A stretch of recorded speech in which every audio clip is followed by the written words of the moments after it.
खोलेर अहिलेसम्म पनि बनी त भएको छैन। यसो के गर्नु भनेर सोचे, यसो सामानहरू पनि मिलाएँ। हाम्रो चाहिँ यो होलसेल हो है, काठमाडौँ भोटेपाल।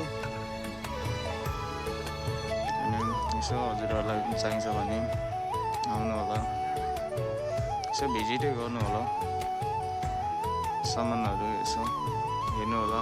यो चाहिँ हाम्रो बच्चा आइटम हो, बच्चा आइटमहरू मात्र छ, ठुलोको चाहिँ छैन। त्यही हो, बच्चा आइटमदेखि अब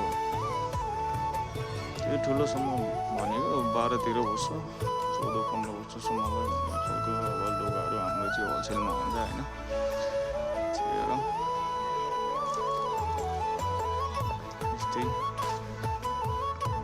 चाहिएमा हजुरहरूले आउनु होला। हाम्रो पसल चाहिँ यो भोटेपाल पर्छ है।